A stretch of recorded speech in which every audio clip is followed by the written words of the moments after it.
ఒక డొక్కు సైకిల్ మీద వచ్చిన రాధాకృష్ణ ఈరోజు వేల కోట్లకి ఎదిగాడు అంటే ఏ విధంగా చంద్రబాబు నాయుడికి బ్రోకర్గా పనిచేశాడు, ఏ విధంగా ఎన్టీఆర్ని దించినప్పుడు చంద్రబాబు నాయుడు ఇచ్చిన సూట్ కేసుల్ని మోసాడో అందరూ కూడా గమనించారు. ఇది రోసయ్య గారు కూడా అనేక సందర్భాల్లో చెప్పడం జరిగింది.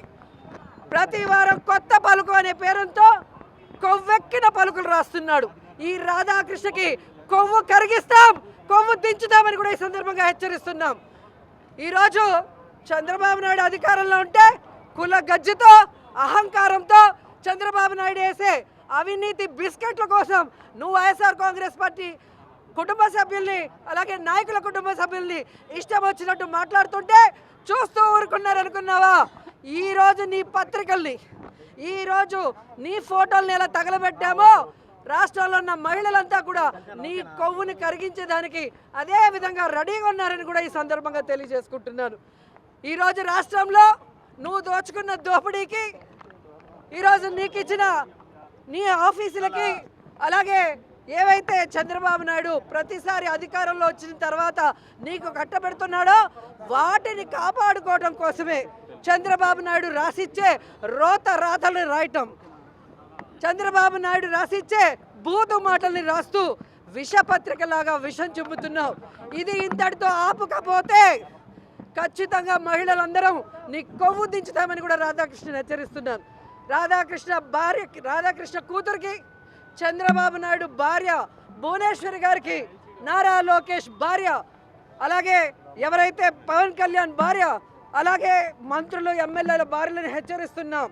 మీరు మమ్మల్ని తిట్టిస్తే మాకు తిట్టడం చేత కాదనుకుంటున్నారా? మాకు సంస్కారం అడ్డొస్తుంది కాబట్టి, చదువుకున్న వాళ్ళం, విలువలు తెలిసిన వాళ్ళం కాబట్టి ఈరోజు మేము ఇంతవరకు మీకు హెచ్చరిస్తూ వదిలేసాం. కానీ ఇక మేము మొదలు పెడితే మీరంతా బయటకు కూడా అడుగు పెట్టలేక సిగ్గుతో చచ్చిపోతారని కూడా ఈ సందర్భంగా తెలియజేసుకుంటున్నా. ఇంకొకసారి మహిళల గురించి తప్పుడు రాతలు రాసిన, మహిళల గురించి తప్పుడు ప్రసారం చేసిన, లేదా మహిళల గురించి ఇష్టం వచ్చినట్టు వాగితే మాత్రం ఆంధ్రజ్యోతి ఆఫీస్నే తగలబెడతామని కూడా ఈ సందర్భంగా హెచ్చరిస్తున్నాం. మహిళలంటే మీ ఇంట్లో కుటుంబ సభ్యులు పరోక్షంగా ప్రస్తావించినా కూడా మీకు అత్యంత బాధ కలుగుతోంది. ప్రజాస్వామ్యంలో మహిళలంటే ఎవరిపైన మాట్లాడినా కూడా స్పందించాలి కదా. భార్యల మీద మాట్లాడారు అని, అది కూడా మీ చేతగానితనాన్ని ప్రశ్నించినందుకు రాజధాని మీద జగన్మోహన్ రెడ్డి గారు ఏది పలకమంటే అది పలుకుతున్నారు అనేటటువంటి ఒక పోలికని తీసుకొస్తేనే పరోక్షంగా మీ కుటుంబ సభ్యులని మహిళలను అన్నారనేటటువంటిది మీరు రోడ్డు మీద పడుతున్నారే. అసెంబ్లీలో, ప్రజాస్వామ్యంలో అసెంబ్లీ అంటే దేవాలయం లాంటిదే కదా. అసెంబ్లీలో ఒక మాజీ ముఖ్యమంత్రి సీనియర్ నేత భార్యని అక్రమ సంబంధాలు అంటగట్టితే పగలబడి నవ్వారే. అప్పుడు మీకు మహిళల గౌరవం గుర్తుకు రాలేదా? కన్న తల్లిని బూతులు తిట్టి సంబంధాలు అంటగట్టితే స్పందించలేనటువంటి వాళ్ళు భార్యల్ని ఏదో అన్నారని, అది కూడా భార్యల్ని డైరెక్ట్ గా ప్రస్తావించకపోయినా కూడా భార్య అనే మాట ఎత్తితేనే తమ భార్యల్ని ఏదో అన్నారని ఉలికిపాటు చెందుతున్నారే. మీరేమన్నా రాచరికంలో ఉన్నారా? ప్రజాస్వామ్యంలో అందరు మహిళలు సమానమే. రాజులకి మాత్రమే, కన్న తల్లి కూడా కాదు, భార్యనంటేనే కోపం వచ్చేది రాజులకు మాత్రమే వస్తుంది, రాతి యుగపు మనుషులకి మాత్రమే వస్తుంది. మీరు రాచరికంలో ఉన్నారా? రాజు ఉసిగొలిపితే పరిగెత్తేటటువంటి సైన్యంలాగా మీరు నిన్న వీరంగం వేశారే.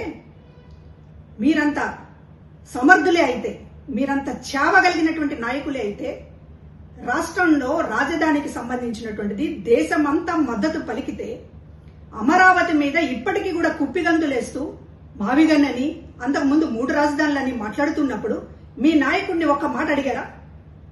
రాజధాని మీద ఇవాళ ఎందుకు దేశమంతా కూడా మద్దతు పలికిన రాజధాని మీద మనం ఒకటే అభిప్రాయంతో ఉంటే బాగుంటుంది కదా అనేటటువంటిది ఒక్క మాట పలకలేనటువంటి దద్దమ్మ నాయకులందరూ కూడా ఇవాళ సవాళ్లేస్తుంటే నవ్వొస్తోంది.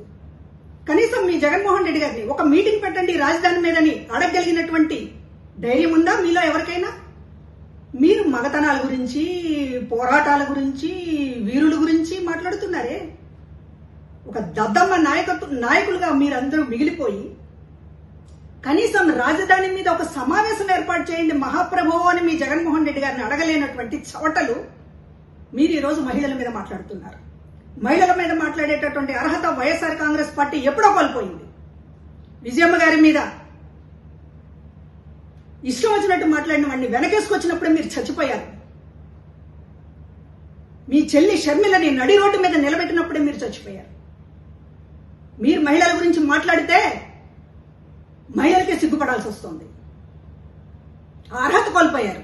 మహిళల గురించి కాకుండా ఇంకేదేని గురించైనా మాట్లాడండి. మీరు కనీసం ఇవాళ రాజధాని మీద దేశమంతా మద్దతు పలికినటువంటి రాజధాని మీద ఇప్పటికీ కూడా రాష్ట్రం గొంతుకొస్తామని చెప్పి బయలుదేరుతున్నారే, మిమ్మల్ని నిలదీయాలి. మీ ప్రతి ఒక్క ఇళ్ల ముందు ధర్నాలు చేయాలా రాష్ట్ర ప్రజలు?